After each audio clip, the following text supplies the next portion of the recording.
السلام علیکم ورحمۃ اللہ تعالی وبرکاتہ۔ نحمده ونصلي ونسلم على رسوله الكريم اما بعد فاعوذ باللہ من الشیطان الرجیم بسم اللہ الرحمن الرحیم ان اللہ وملائکتہ یصلون علی النبی یا ایھا الذین آمنوا صلوا علیہ وسلموا تسلیما اللهم صل على سيدنا ومولانا محمد معدن الجود والكرم وآلہ الکرام وابنہ الکریم وبارک وسلم صلاۃ وسلام علیک یا رسول اللہ صلی اللہ تعالی علیہ وسلم۔ حدیث نمبر 15 کا درس ہے۔ اس کے راوی ہیں حضرت ابو ہریرہ رضی اللہ تعالی عنہ، جن کا تعارف پہلے گزر چکا ہے۔ عن ابی ہریرہ عن النبی صلی اللہ علیہ وسلم ان رجلا رأى كلبا يأكل الثرى من العطش فأخذ الرجل خفه فجعل يغرف له حتى أرواه فشكر الله له فأدخله الجنة۔ حضرت ابو ہریرہ رضی اللہ تعالی عنہ سے روایت ہے کہ حضور نبی کریم صلی اللہ علیہ وسلم نے ارشاد فرمایا کہ ایک آدمی نے ایک کتے کو دیکھا جو پیاس کی وجہ سے گیلی مٹی چاٹ رہا تھا، یعنی وہاں پہ آس پاس میں پانی نہیں تھا، قریب میں کنواں تھا، لیکن کتا اس کنویں سے پانی نہیں نکال سکتا ہے، انسان نکال سکتا ہے لیکن کتا ایک جانور ہے، اس لیے کتا مجبوری میں پیاس کی وجہ سے گیلی مٹی کو چاٹ رہا تھا۔ تو اس شخص نے اپنا موزہ لیا اور اس میں چلو سے پانی بھر کر اس کتے کو پلایا۔ اب یہ موزے کے بارے میں آپ کے ذہن میں تصور آ رہا ہوگا کہ موزے میں پانی کیسے بھرا جا سکتا ہے، تو وہ ہمارے آپ کے یہاں پہ جو عام طور پر موزے جو چلتے ہیں کاٹن کے یا سوتی موزے، یہ وہ موزہ مراد نہیں ہے بلکہ چمڑے کا موزہ مراد ہے۔ چمڑے کا موزہ اہل عرب استعمال کرتے ہیں، اور ہمارے یہاں پہ بھی بعض علاقوں میں چمڑے کا موزہ ٹھنڈی کے موسم میں استعمال کیا جاتا ہے۔ تو یہ وہ موزہ تھا، اس میں پانی بھر بھر کے اس شخص نے اس کتے کو پلایا یہاں تک کہ وہ کتا سیراب ہو گیا، یعنی اس کی پیاس بجھ گئی۔ تو اللہ تبارک و تعالیٰ کو اس کا یہ کام بہت پسند آیا اور اس کو اللہ تبارک و تعالیٰ نے جنت میں داخل فرما دیا۔ کتے کو پانی پلانے کی وجہ سے اللہ تبارک و تعالیٰ نے اسے جنت عطا فرما دی۔ یہ حدیث شریف بخاری کی ایک روایت میں یوں بھی آئی ہے کہ اس حدیث کو سن کر صحابہ کرام رضوان اللہ تعالی علیہم اجمعین نے حضور کی بارگاہ میں عرض کیا کہ یا رسول اللہ صلی اللہ تعالی علیہ وسلم، کیا چوپایوں کے ساتھ اچھا سلوک کرنے میں بھی ہم کو ثواب ملے گا؟ چوپائے مطلب جانور، یعنی جانوروں کے ساتھ اچھا سلوک کرنے سے بھی ثواب ملتا ہے؟ تو اللہ کے رسول صلی اللہ علیہ وسلم نے ارشاد فرمایا، ہاں، فی کل کبد رطب اجر، یعنی ہر گیلے جگر والی چیز میں، یعنی ہر جاندار کے ساتھ اچھا سلوک کرنے میں ثواب ہے۔ اور یہی حدیث انہی حضرت ابو ہریرہ رضی اللہ تعالیٰ عنہ کی روایت سے اسی بخاری شریف میں اس طرح بھی آئی ہے کہ ایک شخص پر راستہ چلتے ہوئے پیاس کا غلبہ ہوا، تو اس کو ایک کنواں نظر آیا، اس نے کنویں میں اتر کر پانی پی لیا۔ پھر جب وہ کنویں سے باہر نکلا تو اچانک یہ دیکھا کہ ایک کتا زبان نکالے ہوئے گیلی مٹی چاٹ رہا ہے۔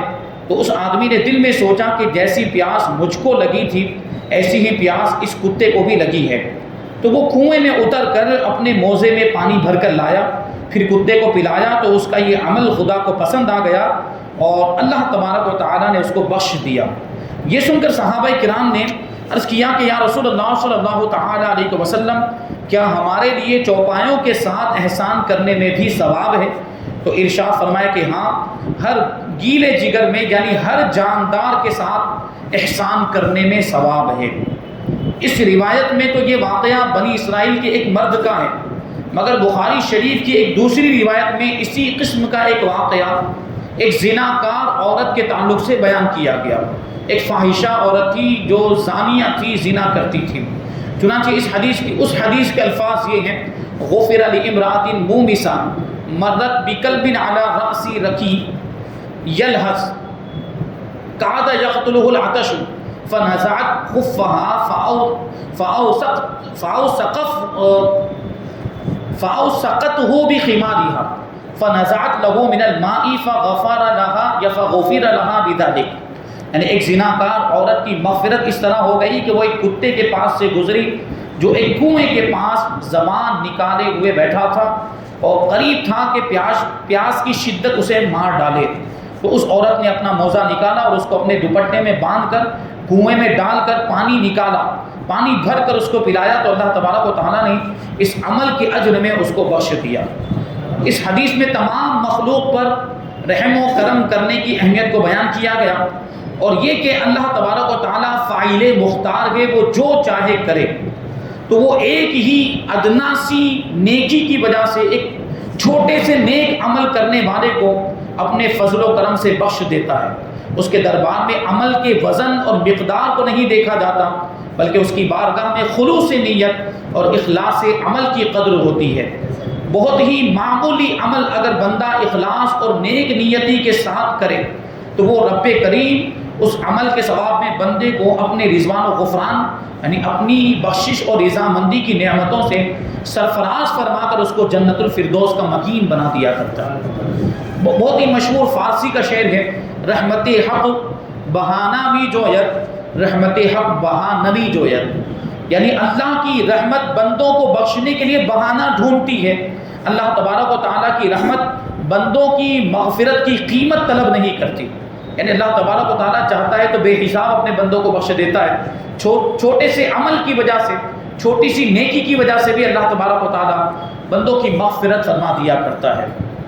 امام نووی رحمۃ اللہ تعالی علیہ نے حدیث مذکور کے تحت فرمایا کہ المحترم یحصل الثواب بالاحسان الیہ لا غیر المحترم کالحربی والکلب العقور, یعنی اس حدیث میں ہر مخلوق کے ساتھ احسان کرنے کی جو ترغیب دلائی گئی ہے, اس سے وہی مخلوق مراد ہے جو اللہ تبارک و تعالیٰ کی بارگاہ میں محترم یعنی قابل احترام اور قابل اعزاز ہے, عزت والی مخلوق ہے. ورنہ وہ مخلوق جو اللہ تبارک و تعالیٰ کی بارگاہ میں محترم نہیں, قابل احترام نہیں, عزت والی نہیں, جیسے کہ کافر حربی کافر, وہ کفار جو دارالحرب میں رہتے ہوں اور اسلام سے ان کا کوئی تعلق نہ ہو, اسلامی حکومت سے ان کا کوئی تعلق نہ ہو, اور لوگوں کو کاٹنے والا کتا, ان کے ساتھ احسان کرنے میں کوئی اجر و ثواب نہیں ہے. کافر حربی کے ساتھ احسان کرنے میں اور لوگوں کو کاٹنے والے کتے کے ساتھ احسان کرنے میں بھی کوئی بھلائی نہیں, کوئی اجر و ثواب نہیں, کیونکہ وہ لوگوں کو نقصان پہنچانے والا ہوتا ہے. جو لوگوں کو کاٹتا ہے وہ کتا, وہ قابل احترام نہیں, وہ عزت کے لائق نہیں ہوتا. اس لیے اس پر اگر احسان کرے یا اس کے ساتھ اگر کوئی اچھا سلوک کرے تو اسے اجر و ثواب نہیں ملے گا, بلکہ ایسے کتے کو مار ڈالنے کا حکم ہے جو لوگوں کو کاٹتا پھرتا ہے. ایسے کتے کو مارنے کا حکم ہے. جب جانوروں کے ساتھ احسان اور نیک سلوک کا یہ درجہ ہے کہ ایک پیاسے کتے کو پانی پلا دینے والا جنت میں داخل ہو گیا, تو بھوکے پیاسے ایمان والوں کو کھانا پانی سے سیراب کرنے والا کتنے بڑے بڑے اجر کا مستحق ہوگا. اور اللہ تبارک و تعالیٰ اس کو بہشت میں, جنت میں کیسے کیسے درجے اور کیسی کیسی منزلیں عطا فرمائے گا. اس کی کیفیت و کمیت کو بھلا علام الغیوب کے سوا کون جان سکتا ہے, یعنی اللہ تبارک و تعالیٰ کے علاوہ کون جان سکتا ہے. اور اللہ ذو الفضل العظیم, اللہ تبارک و تعالیٰ بڑے ہی عظیم فضل والا ہے, یعنی اپنے بندوں پر بہت مہربانی فرماتا ہے. تو اس حدیث پاک میں دیکھیں تو مخلوق پر رحم کرنے کا ذکر ہے, مخلوق خدا پر رحم کرنے کا اور اس کے ساتھ اچھا سلوک کرنے کا حکم دیا گیا. اور اگر کوئی مخلوق کے ساتھ برا سلوک کرے, اللہ کی مخلوق کے ساتھ برا برتاؤ کرے, جو مخلوق قابل احترام ہے, عزت کے لائق ہے, اس پر ظلم کرے تو اس کا عذاب بھی بڑا سخت ہے. وہ آنے والی حدیث کے اندر بیان کیا گیا, حدیث نمبر 16 میں, عن ابن عمر عن النبی صلی اللہ علیہ وسلم قال دخلت امرأة النار فی ہرة ربطتها فلم تطعمها ولم تدعها یأکل من حشاش الارض. حضرت عبداللہ ابن عمر رضی اللہ تعالیٰ عنہ روایت کرتے ہیں کہ حضور نبی کریم صلی اللہ علیہ وسلم نے فرمایا کہ ایک عورت ایک بلی کے معاملے میں جہنم میں داخل ہو گئی. ایک بلی کی وجہ سے جہنم میں داخل ہوئی. اس نے ایک بلی کو باندھ رکھا تھا, نہ تو وہ اس کو کچھ کھلاتی تھی اور نہ ہی اس کو چھوڑتی تھی کہ جا کر وہ حشرات الارض کو کھائیں, کیڑے مکوڑوں کو کھائیں. اس کو چھوڑتی بھی نہیں تھی, باندھ رکھا تھا, خود بھی نہیں کھلاتی تھی اور اس کو کہیں جا کر کھانے کے لیے چھوڑتی بھی نہیں تھی. یہ عورت کا معاملہ تھا. اسی وجہ سے, اس بلی پر ظلم کرنے کی وجہ سے وہ عورت جہنم میں چلی گئی. اس حدیث کے راوی حضرت عبداللہ ابن عمر رضی اللہ تعالیٰ عنہ کہتے ہیں کہ ان کا نام عبداللہ ہے اور یہ حضرت امیر المؤمنین عمر فاروق اعظم رضی اللہ تعالیٰ عنہ کے نامور فرزند ہیں. بچپن ہی میں اپنے والد ماجد کے ساتھ مشرف و اسلام ہوئے اور ہجرت کر کے مدینہ منورہ گئے، جنگ خندق اور بیعت رضوان وغیرہ میں شریک ہوئے۔ انتہائی عابد و زاہد، عبادت گزار، متقی، پرہیزگار صحابی ہیں۔ اپنی زندگی میں 1000 سے زیادہ غلاموں کو خرید کر آپ نے آزاد کر دیا۔ حضرت جابر ابن عبداللہ رضی اللہ تعالیٰ عنہ صحابی رسول فرمایا کرتے تھے کہ ہم میں سے ہر شخص کے پاس دنیا آ گئی، مگر حضرت عبداللہ اور ان کے والد امیر المؤمنین حضرت فاروق اعظم رضی اللہ تعالیٰ عنہ کے پاس سے دنیا کا گزر بھی نہیں ہوا، یعنی دنیا سے ایسے لا تعلق تھے۔ یہ دونوں حضرات، یہ دونوں باپ بیٹے، حضرت عبداللہ بھی اور حضرت عمر بھی رضی اللہ عنہما، دنیا سے ایسے بیزار تھے کہ دنیا سے انہوں نے کچھ بھی نہیں لیا۔ میمون بن مہران تابعی کہا کرتے تھے کہ میں نے عبداللہ ابن عمر سے بڑھ کر متقی اور حضرت عبداللہ ابن عباس سے بڑھ کر علم والا کسی کو نہیں دیکھا۔ 1630 حدیثیں آپ نے روایت فرمائی ہیں، جن میں سے 170 حدیثیں ایسی ہیں کہ وہ بخاری شریف اور مسلم شریف دونوں کتابوں میں موجود ہیں، اور 81 حدیثیں وہ ہیں جو صرف بخاری شریف میں ہیں، اور 31 حدیثیں ایسی ہیں جو صرف مسلم شریف میں ہیں۔ علم فقہ و حدیث میں ان کا مرتبہ بہت بلند ہے، اور ان کے شاگردوں کی فہرست بہت لمبی ہے، جن میں حضرت سالم، حضرت حمزہ، حضرت عبید اللہ، حضرت امام نافع جیسے بلند پایہ فقہا اور محدثین ہیں۔ حجاج بن یوسف ثقفی بہت ہی ظالم گورنر گزرا ہے، آپ نے اس کے بارے میں سنا ہوگا کہ سینکڑوں صحابہ کرام کو اس نے شہید کیا، بہت ہی ظالم و جابر۔ حضرت عبداللہ بن زبیر کو بھی اسی نے شہید کیا، تو یہ بڑا ظالم و جابر گورنر گزرا۔ آپ کو یہ حجاج ابن یوسف کو حضرت عبداللہ ابن عمر رضی اللہ تعالیٰ عنہ حج کے مسائل اور دوسرے شرعی معاملات میں ٹوکتے رہتے تھے، تو اس ظالم کو یہ ناگوار گزرا، یہ بات ناپسند ہوئی کہ مجھے کوئی ٹوکے، تو اس نے اپنے ایک سپاہی کے ذریعے زہر آلود برچھی سے آپ کے پاؤں کے تلوے میں زخم لگوا دیا، جس سے سارے بدن میں زہر کا اثر پھیل گیا اور آپ مکہ مکرمہ میں علیل ہو گئے، بیمار ہو گئے۔ تو مکار حجاج ابن یوسف ظالم آپ کی بیمار کرسی کے لیے آیا، آپ اسی علالت میں، اسی بیماری میں حضرت عبداللہ ابن زبیر رضی اللہ تعالیٰ عنہ کی شہادت کے 3 مہینے کے بعد 73 ہجری میں 84 یا 86 سال کی عمر میں وصال فرما گئے، اور مکہ مکرمہ کے قبرستان مہاجرین ذی طوا میں آپ مدفون ہوئے۔ یہ حدیث بخاری مسلم وغیرہ میں متعدد روایتوں اور مختلف الفاظ کے ساتھ بہت جگہ پہ آئی، اور ایک روایت میں یہ بھی ہے کہ حضور پاک صلی اللہ علیہ وسلم نے فرمایا کہ میں نے جہنم کو دیکھا کہ وہ بلی جہنم میں دیکھا کہ وہ بلی اس عورت کو نوچ رہی ہے۔ حضور پاک صلی اللہ علیہ وسلم کیا فرماتے ہیں کہ میں نے جہنم میں دیکھا کہ وہ بلی، جس بلی پر وہ ظلم کیا کرتی تھی عورت، جہنم میں وہی بلی اس عورت کو نوچ رہی ہے، یعنی اس کو سزا دے رہی ہے، اس طرح اس پر یہ عذاب ہو رہا ہے۔ جس طرح اس سے پہلے والی حدیث میں جانوروں پر رحم اور احسان کرنے کی اہمیت کو ظاہر کیا گیا، اسی طرح اس حدیث پاک میں جانوروں پر ظلم کرنے اور برائی اور اس کے برے انجام کا ذکر کیا گیا ہے کہ یہ عورت ایک بلی کو ظلم سے مار ڈالنے کی وجہ سے جہنم میں گئی۔ تو اس پر ان لوگوں کو غور کرنا چاہیے جو جانوروں کو پالتے ہیں، کوئی بلی پالتا ہے، کوئی کتا پالتا ہے، کوئی کبوتر پالتا ہے، کوئی طوطا پالتا ہے، اس طرح بہت سارے جانور پالے جاتے ہیں۔ تو پالنے کی اجازت ہے، لیکن ان کے کھانے پینے کا پورا خیال رکھنا پڑے گا۔ یہ پالنے والے کی ذمہ داری ہوتی ہے کہ وہ جانوروں کا خیال کریں جن جانوروں کو پال رہے ہیں۔ اب ظاہر سی بات ہے جانور بے زبان ہوتا ہے، اس کو بھوک لگے گی وہ بتا نہیں پائے گا، اس کو پیاس لگے گی وہ بتا نہیں پائے گا کہ مجھے پیاس لگی، تو اس اعتبار سے انتظام کیا جائے کہ جب بھی اسے بھوک لگے اس کے سامنے کھانا موجود ہو، جب بھی اسے پیاس لگے اس کے سامنے پانی موجود ہو، کیونکہ آپ نے اس کو قید کر کے رکھا ہے۔ جو جانور پالے جاتے ہیں ان کو پنجرے میں بند کر کے رکھا جاتا ہے، تو وہ باہر جا کر اپنے اعتبار سے تو اپنے کھانے پینے کا انتظام نہیں کر سکتے، تو جو پالنے والا ہے اس کو اس انداز کا انتظام کرنا پڑے گا۔ اعلیٰ حضرت رضی اللہ تعالیٰ نے فرمایا کہ اگر کسی نے جانور کو پالا ہے تو دن میں 70 مرتبہ اس کو دانہ دکھائے۔ کتنی مرتبہ؟ دن میں 70 مرتبہ اس کو دانہ دکھائے، کیونکہ یہی بات ہے، وہ اس کو بھوک لگے گی تو بتا نہیں پائے گا، اور اب یہ بھی ہو سکتا ہے کہ آپ دانہ لے کے گئے اس وقت اس کو بھوک ہی نہیں لگی ہے، تو اس وقت نہیں کھایا، بعد میں بھوک لگی اور آپ نے اس کو دانہ نہیں دیا تو بھوکا رہ جائے گا۔ اور اس کی وجہ سے اس کو جو تکلیف پہنچے گی اس کا وبال آپ کو بھگتنا پڑے گا، پالنے والے کو بھگتنا پڑے گا۔ تو اس طرح جو ہے اس کا خیال رکھنا چاہیے۔ یا جو ہے کہ وہاں پر کھانے کے لیے کچھ جیسے کہ رکھی ہوتی، کٹوری ہوتی، کوئی ٹرے ہوتی، اسی میں وہ کھانے کی چیز رکھ دی جائے اور اس انداز میں رکھی جائے کہ وہ اس کو کھائے اور اس کو پسند کرے۔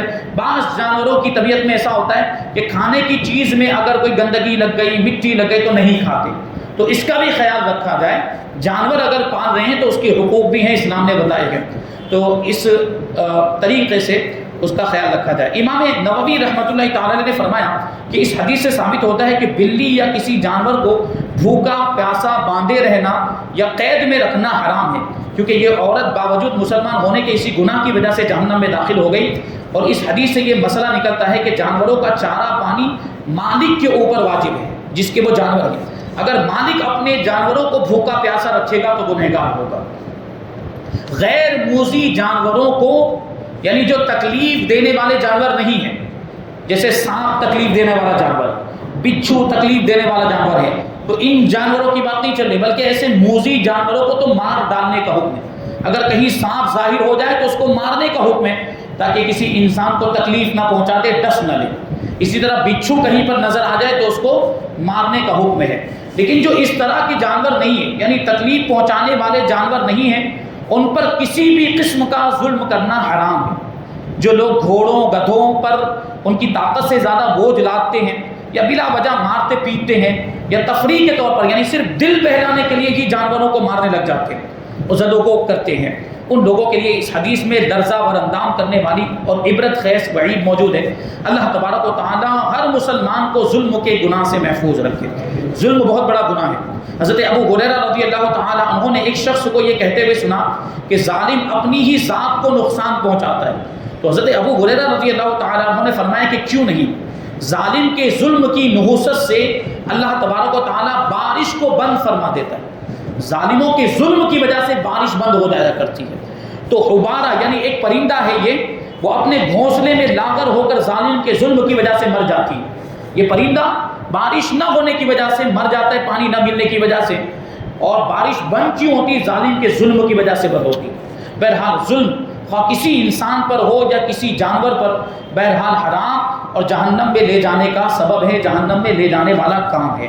تو انسانوں پر تو ظلم کرنا بہت ہی برا ہے، کسی جانور پر بھی ظلم نہیں کرنا چاہیے۔ تو دیکھیں یہ ہمارا اسلام ہے، کتنا پیارا مذہب ہے جو جانوروں پر بھی ظلم کرنے سے ہمیں روکتا ہے۔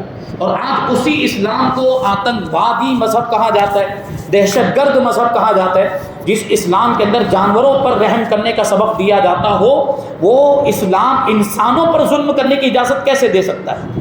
وہ اسلام کسی شخص کو، کسی انسان کو ناحق اور بے قصور قتل کرنے کی اجازت کیسے دے سکتا ہے؟ یہی اسلام ہے، یہی اسلام ہمیں تعلیم دیتا ہے کہ راستے میں اگر پتھر پڑا ہوا ہو، راستے میں اگر کوئی کانٹا ہو تو اس کو ہٹا دیا جائے تاکہ گزرنے والوں کو تکلیف نہ ہو۔ اب گزرنے والا مسلمان بھی ہو سکتا ہے، غیر مسلم بھی ہو سکتا ہے، تو مسلمان کا بھی اس میں لحاظ کیا گیا اور غیر مسلم کا بھی لحاظ کیا گیا۔ جو اسلام ہمیں کانٹے تک کو راستے سے ہٹانے کی تعلیم دیتا ہو، وہ انسان کو ناحق قتل کرنے کی کیسے اجازت دے سکتا ہو؟ بلکہ قرآن پاک میں اللہ تعالیٰ نے ارشاد فرمایا کہ جو کسی انسان کو زندگی دیتا ہے، یعنی جو کسی انسان کی زندگی کا سبب بنتا ہے، گویا کہ وہ پوری انسانیت کو زندہ کر دیا کرتا ہے، اور جو کسی ایک جان کو ناحق قتل کرتا ہے یہ پوری انسانیت کو قتل کرنے کے برابر ہے۔ یہ قرآن پاک نے ارشاد فرمایا۔ تو جو جنگیں ہوئی، جو جہاد ہوئے، اس پر قیاس نہیں کیا جا سکتا۔ اس وقت جنگوں کا ماحول تھا، اس وقت جنگیں ہوا کرتی تھی، اور اگر جنگوں پر اعتراض کرے تو آج کل بھی جو جنگیں ہوتی ہیں اس پر بھی اعتراض ہوگا کہ اسرائیل یہ غزہ کے لوگوں کو کیوں قتل کر رہا ہے، اس پر بھی پھر اعتراض کیا جائے۔ اور اگر جنگوں پر آپ اعتراض کریں، اسلامی جنگوں پر اگر آپ اعتراض کریں، تو دوسری قوموں نے بھی تو جنگیں لڑی ہیں۔ ہندوؤں کے مذہب کی کتابوں میں آپ دیکھیں، ان میں بھی جنگوں کا ذکر ہے، مہا بھارت کا ذکر ہے، فلاں جنگ کا ذکر ہے کہ نہیں؟ جنگیں ہوئی ہیں ان کے اندر بھی، اور ان کے جو گزرے ہیں بادشاہ گزرے یا ان کے کوئی بڑے گزرے، ان کے جو پیشوا گزرے، انہوں نے بھی لوگوں کو قتل کیا ہے۔ تو اگر ہم پر اعتراض ہوتا ہے تو پھر خود اپنے بڑے بزرگوں پر بھی اعتراض کرو کہ ان کے بھی تو اسی طرح کے معاملات تھے۔ وہ جنگوں کا ماحول تھا، وہ جنگیں ہوتی تھی۔ اور اسلام کے اندر آپ دیکھیں، اسلام کی تاریخ کو آپ پڑھیں تو اسلام میں جو جنگیں ہوئی ہیں، اکثر و بیشتر جنگیں دفاعی ہوئی ہیں، ڈیفنس میں لڑی گئی۔ بھائی سامنے والے نے حملہ کیا تو اپنے بچاؤ کے لیے لڑی گئی وہ جنگ۔ ظاہر سی بات ہے اگر کوئی ہم پر حملہ کرے گا تو کیا ہم بیٹھے بیٹھے مر جائیں گے؟ ہم دفاع تو کریں گے، اپنے آپ کو بچانے کی تو کوشش کریں گے۔ یہ ساری جنگیں جو تقریباً ہوئی ہیں وہ دفاعی جنگیں ہوئی، اور جہاد کے جو شرائط اسلام کے اندر بیان کیے گئے، جہاد ہے یقیناً اسلام کا اہم حصہ ہے جہاد، اس کا انکار نہیں کیا جا سکتا۔ قرآن پاک کے اندر بھی اس کا ذکر موجود ہے، حدیثوں میں بھی جہاد کا ذکر موجود ہے، لیکن جہاد کا غلط مطلب لوگوں کو بتایا جاتا ہے اور غلط تصور دینے کی کوشش کی جاتی ہے۔ تو جہاد کے جو اصول اور جو قوانین اسلام کے اندر بیان کیے گئے اس کو اگر پڑھ لیا جائے تو یہ پتہ چل جائے گا کہ اسلام کیسا عدل و انصاف والا مذہب ہے، اور وہ ظلم کی تعلیم نہیں دیتا ہے بلکہ رحم کی تعلیم دیتا ہے، مہربانی کی تعلیم دیتا ہے۔ اب جہاد کے اندر، یہ جہاد کے اصول کے اندر یہ بھی موجود ہے کہ کسی بچے کو قتل نہ کیا جائے، کسی عورت کو قتل نہ کیا جائے، کسی بوڑھے کو قتل نہ کیا جائے، سامان رسد کو برباد نہ کیا جائے، یعنی جو سامنے ہمارے دشمن کے جو کھانے پینے کا سامان جنگ میں لے کر آئے ہیں اس کو بھی برباد نہ کیا جائے۔ سوچیں آپ کے دشمن ہے، اس کے باوجود اس کے کھانے پینے کے سامان کا بھی خیال کیا جا رہا ہے۔ جو صرف ہمارے مقابلے میں آئے اسی سے لڑا جائے، اسی سے جنگ کی جائے اور اسی کو قتل کرنے کی اجازت۔ جو ہمارے سامنے آئے، جو مقابلہ کرنے کے لیے آئے، وہ عام طور پر نوجوان ہوتے ہیں، جنگجو بہادر ہوتے ہیں، جو ہم سے لڑنے کے لیے ہمارے سامنے ہمارے مد مقابل آئے اسی سے تعرض کیا جائے، اسی سے جنگ کی جائے، اسی سے لڑا جائے۔ اور اس کے علاوہ جو قلعوں کے اندر ہوں، عورتیں ہوں، بچے ہیں جو لڑنے کی صلاحیت نہیں رکھتے یا جو بہت بوڑھے ہو گئے ہیں اور جنگ نہیں کر سکتے، ان کو قتل کرنے کی اجازت اسلام نہیں دیتا ہے۔ تو یہ اصول بیان کیے۔ جبکہ آپ دوسری قوموں کے حال دیکھیں کہ وہ جب کسی ملک پر حملہ کرتے ہیں یا جب وہ کسی شہر پر کسی علاقے پر حملہ کرتے ہیں تو کوئی تمیز نہیں کرتے، جو سامنے آتا ہے اسے قتل کرتے ہوئے چلے جاتے ہیں۔ بوڑھوں کو بھی قتل کر دیتے ہیں، عورتوں کو بھی قتل کر دیتے ہیں، بچوں کو بھی قتل کر دیتے ہیں۔ جیسے کہ ابھی اسرائیل کا معاملہ، کتنے ہزاروں کی تعداد میں انہوں نے بچوں کو شہید کیا، اور عورتیں بھی محفوظ نہیں رہی، عورتیں بھی اس حملے کی زد میں آئی۔ تو یہ کیسا انصاف ہے؟ اور پھر اسلام پر اعتراضات کیے جاتے ہیں کہ اسلام میں جہاد ہے، اسلام میں لوگوں کو قتل کرنے کا حکم ہے، کافروں کو قتل کرنے کا حکم دیا ہے۔ تو بھائی دیکھو تو صحیح کہ وہ کافروں سے مراد کون سے کافر ہیں، کہ کون سے کافروں کو قتل کرنے کا حکم دیا گیا ہے، یہ بتانے کی ضرورت ہے۔ جو ہمارے مد مقابل آئے اس کی بات، جو اسلام کو نقصان پہنچانے کی کوشش کرے یہ اس کافر کی بات چل رہی ہے۔ جو مسلمانوں کا دشمن ہو، جو مسلمانوں کو مٹانا چاہتا ہو، یہ اس کی بات چل رہی ہے، ہر کافر کی بات نہیں۔ کافر اگر گھر میں بیٹھا ہوا ہے تو اسلام اجازت نہیں دیتا کہ اس کے گھر میں گھس کر اس کو مارا جائے، اس کی اجازت نہیں ہے کہ جو بھی کافر سامنے آئے اس کو قتل کر دیا جائے۔ اسلام اس کا حکم نہیں دیتا، اس کی تعلیم نہیں دیتا۔ تو صحیح تعلیم اور اسلام کا صحیح چہرہ، اسلام کا صحیح امیج جو ہے وہ لوگوں کے سامنے پہنچانے کی ضرورت ہے اور لوگوں کو بتانے کی ضرورت ہے۔ اللہ تبارک و تعالیٰ کا بے پناہ فضل و احسان ہے کہ اس نے ہمیں اسلام جیسا دین اور مذہب عطا فرمایا، ہمیں مسلمان بنایا۔ اللہ تبارک و تعالیٰ ہمیں ایمان کی سلامتی عطا فرمائے اور ایمان پر ہی ہم سب کا خاتمہ فرمائے۔ حضور پاک صلی اللہ علیہ وسلم کے پیارے پیارے ارشادات، آپ کی حدیثوں پر، آپ کی سنتوں پر ہم سب کو عمل کرنے کی توفیق عطا فرمائے۔ وما علینا الا البلاغ۔ الفاتحہ۔